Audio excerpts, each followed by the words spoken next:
The sound of music and laughter can be swallowed by a silence heavier than any scream. Rome, the year 1502. Inside the gilded halls of the Vatican, candles flickered against crystal-leafed walls, reflecting off crystal goblets brimming with spiced wine. The air was thick with the perfume of roses, a scent meant to charm, to awe, and to dominate. A wedding feast unfolded like a stage play, each detail more calculated than the last. Roasted peacocks glistened as if dusted with sunlight. Servants whispered instructions, and corridors lined with tapestries depicting battles and saints. And nobles paraded their status like peacocks of flesh and finery. But this was not a celebration of love. It was a negotiation of power, a transaction sealed not on parchment, but on the body of a young woman. She was Lucrezia Borgia, daughter of Pope Alexander VI, sister of Cesare Borgia, whose ambition was said to run rivers red with blood. Only 22 years old, yet a veteran of survival, in a court where alliances were forged and lives ended with equal precision. The Borgias were newcomers, but dangerous ones. Their name carried wealth and fear. Poison and scandal rode alongside them like loyal hounds. Allies were purchased, rivals disposed of, and family was currency. For Lucrezia, marriage was never love, it was strategy. And tonight, her body itself would be transformed into a ledger. Her intimacy would become proof, her humiliation a weapon of politics. Across the hall, Alfonso d'Este, heir to the Duchy of Ferrara, sat poised beside her. His family was ancient, proud, steeped in tradition. They did not trust the Borgias, not their promises, not their stories, not their daughters. The wedding, performed under gilded arches and papal authority, was not enough. Signatures and vows could be erased, ink faded, words could be questioned. What they demanded was certainty, proof. Rumors haunted Lucrezia's past marriages. Her first husband, Giovanni, had been cast aside under charges of impotence, likely fabricated to free her for the next alliance. Her second, Alonso of Aragon, had been murdered on Vatican steps, his blood staining the very stones where power and violence intertwined. Now, the Este family would not risk whispers, rumors that could question potency or fertility. Tonight, the evidence had to be undeniable. When the feast concluded, poets exhausted their verses and dancers twirled their last steps. Lucrezia and Alfonso were led, not to a private chamber, but to a stage. Curtains pulled back just enough to reveal the couple to selected witnesses. Papal clerics, Este envoys, notaries. Eyes sharp, pens ready, breathing measured. Every movement would be recorded, every sound noted, every proof documented.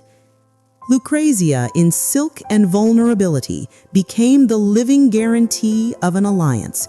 Her breaths, her subtle motions, her every reaction, an inked contract with flesh and blood. Alfonso's pride was shackled, forced to demonstrate potency under observation. Lucrezia, who had endured annulments, scandal, and the murders of men she once loved, had her humanity stripped bare, reduced to evidence. And yet, history whispers only in shadows about what followed. It did not happen once. It did not happen twice. It happened 3 times. The first, to erase doubt. The second, to silence whispers. The third, to seal the alliance beyond challenge. 3 times, while they all watched. The grotesque theater of power and flesh had begun. The couple was led to the stage, not a private chamber, but a theater. Papacy's most trusted clerics, este envoys, and notaries stood in solemn silence. Faces half turned, eyes like blades, pens poised to record every detail. Every breath Lucretia drew was observed. Every subtle movement was cataloged. Every hint of hesitation noted. The candlelight danced across silk and skin, casting shadows that seemed almost alive. Lucretia's body, the vessel of her family's power, became proof, undeniable proof. Alfonso's pride, like a bird trapped in a gilded cage, struggled against the demands of duty. He had to demonstrate potency. He had to silence doubts. Lucretia, who had survived annulments, scandal, and the murders of men she loved, was forced to confront the cruelest lesson of her life. Humanity is expendable in the theater of power. And then it began. The first act, to erase doubt. The witnesses recorded every sign of fertility, every motion that proved consummation. Silence was punctuated only by the crackle of torches, the rustle of silk, the subtle sighs of tension. The second act, to silence whispers. The room felt suffocating. Every inhale, every glance, every breath, a contract, a living document of obedience, of proof. Lucretia's dignity was laid bare before the eyes of men whose pens would carry her story across Italy. And then the third act, to seal the alliance beyond challenge. 3 times, while they all watched, every motion notarized, every gasp recorded, every detail remembered. It is here, in the shadows of humiliation, that Lucretia discovered a cruel paradox. Degradation can be transformed into power. The whispers began immediately.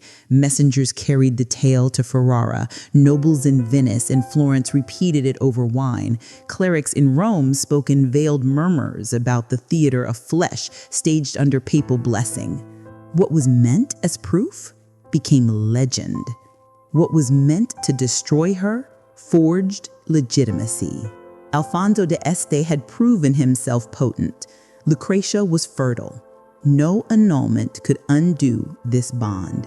The grotesque ceremony had stripped her dignity, but also armed her with invincible legitimacy. This was the paradox of Renaissance power. The same world that weaponized shame could forge strength from it. And in Ferrara, Lucretia would learn to wield it. The first night of Ferrara was not a wedding. It was political theater staged with flesh, a grotesque contract signed under candlelight. But as the weeks passed, the court's whispers grew cruel. Women snickered behind fans, men laughed, embellishing details over wine. Even clerics who had witnessed the ordeal hinted at its darkness in careful, veiled gossip. Most women would have been imprisoned by infamy. Lucretia understood its secret. Once shame is exposed, it loses power. What was meant to destroy her freed her instead. Strategy was subtle. She did not deny the whispers. She allowed them to swirl. And in that swirl, she built the narrative she wanted. She dazzled the Ferrara court with charm, wit, and an elegance that disarmed even her harshest critics. Slowly, the whispers lost their sting.